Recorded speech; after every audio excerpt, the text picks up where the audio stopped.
Johnny, I want to switch gears to something else that helped our team, and that is our offense.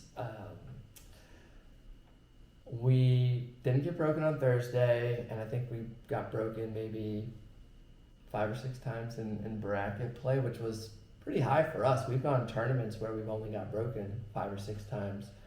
And I think what we were doing this year was in a bit revolutionary to the sport.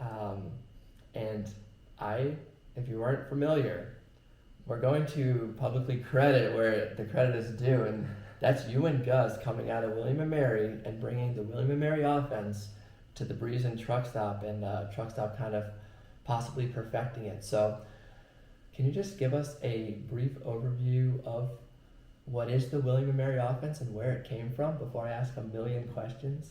Yeah, so what has, by you and Daryl, come to tenderly be known as the William & Mary offense pretty much just grew out of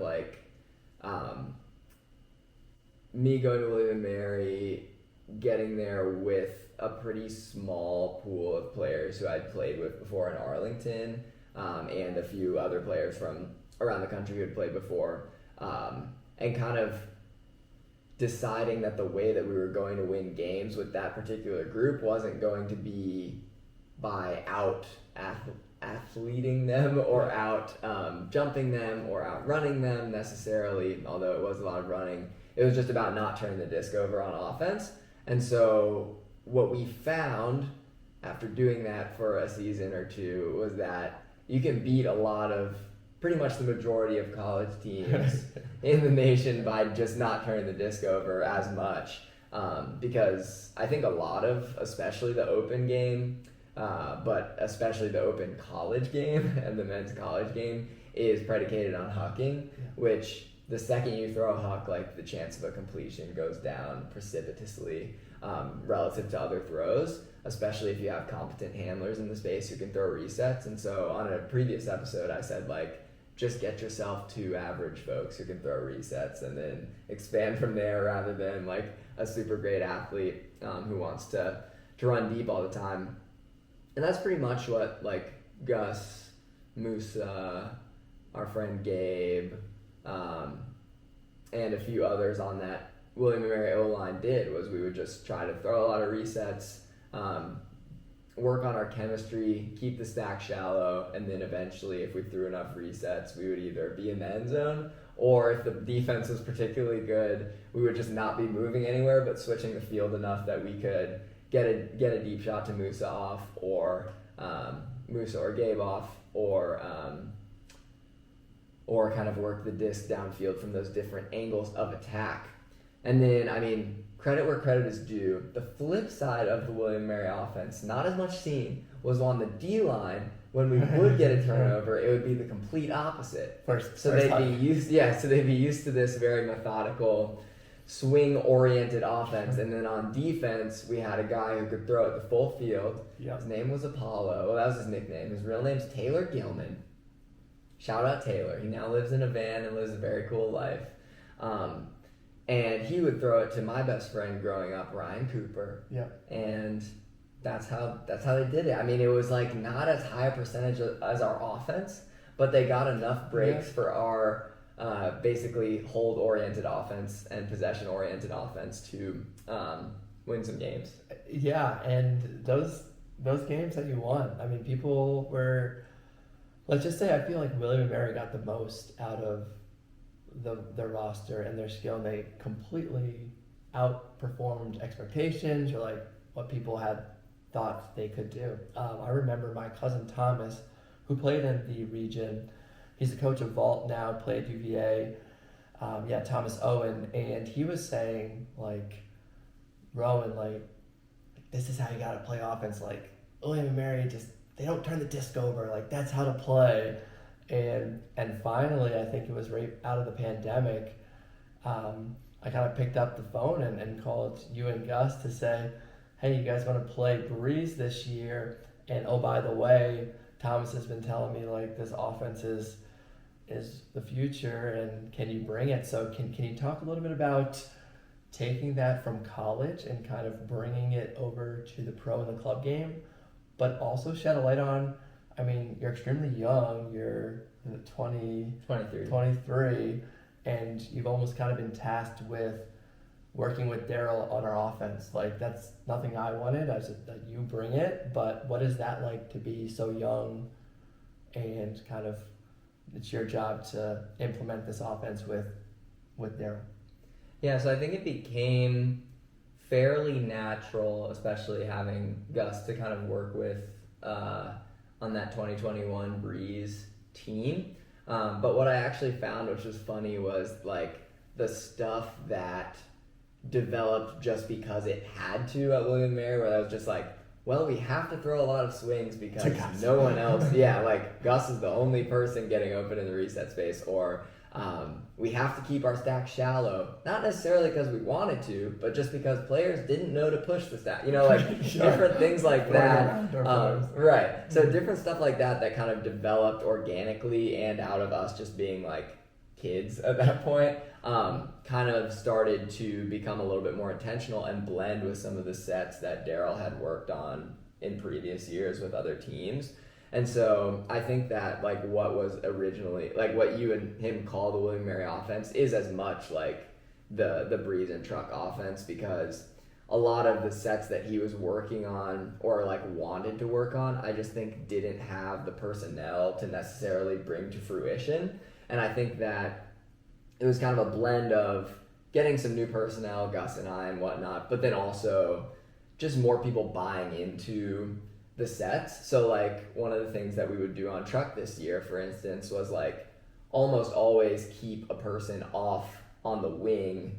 Like we would have a vert stack that was really shallow, and then almost always keep a person off to the side in one of the lanes, which is usually not taught because that's one of the lanes you want to throw into. But what would happen is just like when the disc swung to that side, that person was hopefully already in motion to the other side of the field, whether that's a deep cut or kind of a under and an L.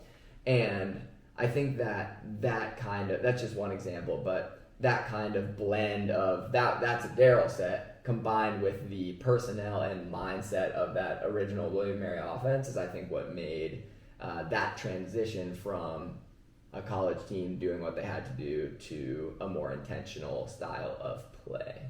Yeah, totally. And I do remember, I think it was that 2021 preseason where like the offense was great, but then Daryl just also was like, oh, why are we only running vert stack pull plays off of this? Like, let me bring in some other stuff. And then, that took us to a new level. So, I think Daryl also has a great vision for it. And are you kind of happy where it is today? Like,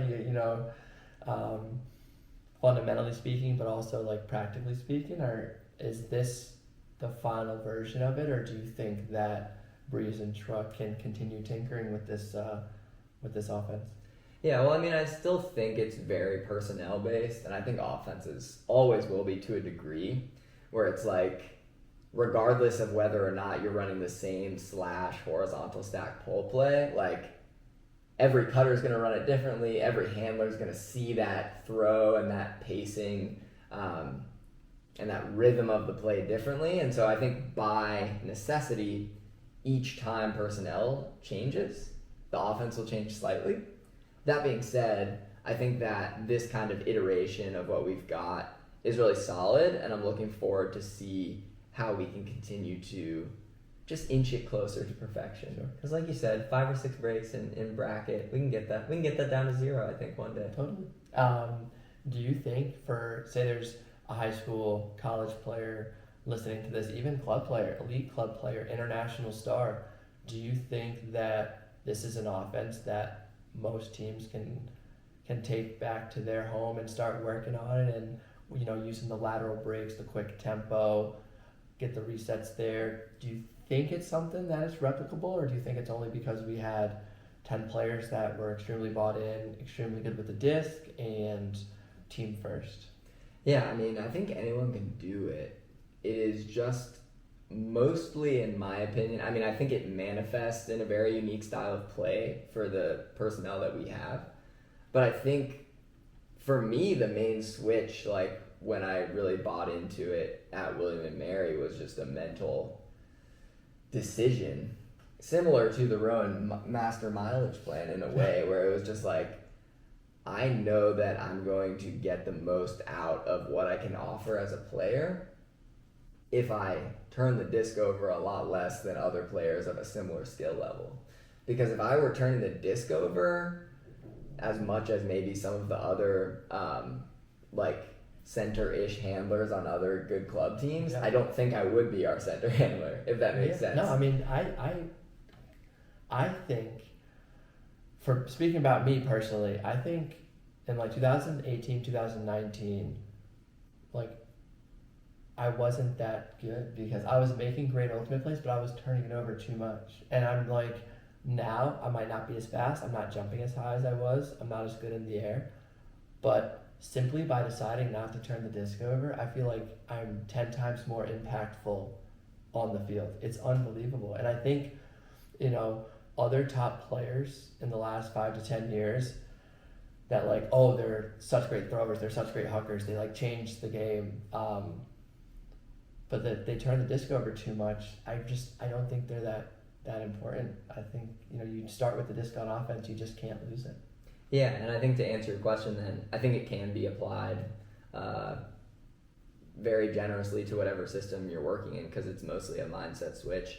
You mentioned international superstars, Masahiro Matsuno. If you're listening to this, if you've got your translator, either app-based or human-based, shout out to you.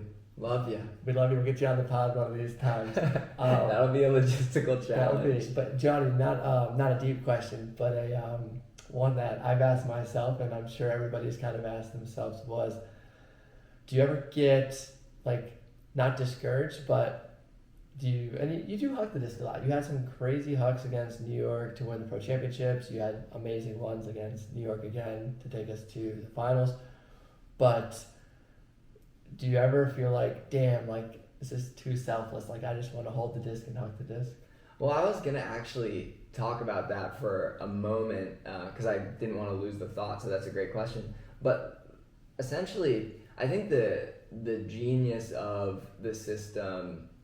I think it's less genius of the system and more the flow state that I've been able to find within the system is being able, and I think this is kind of my niche superpower in the offense, is being able to, and it's a constant learning process, but being able to identify flow moments when it's nearly impossible if you throw it okay for a huck to be incomplete. Yeah. So there are different moments in the game where you could throw a huck. I guess technically you could throw a huck whenever, and it seems like some people do.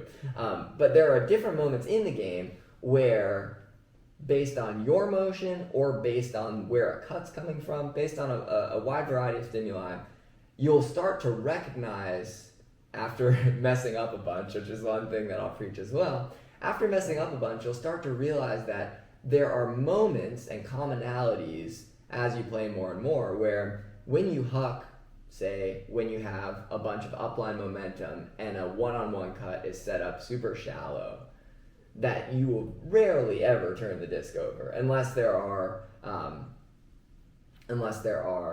kind of specific circumstances that make the scenario otherwise. So that's just one example, but I think that the way that a handler thrives in the quote-unquote William & Mary offense is resending the disc a lot, but also taking advantage of those moments that you can zero in on so that the defense is off guard enough that they can't just sit underneath the cutters, right? Because we saw that a lot this season where people knew we played a lot of small ball. They would sit all the way underneath the cutters, and then these really fertile moments where we could huck opened up because of the way that the defenders were playing in response to the way we played offense. So it's not a completely no huck offense, but it is a small ball first huck in flow offense. And that's kind of the goal that I always like to tell myself.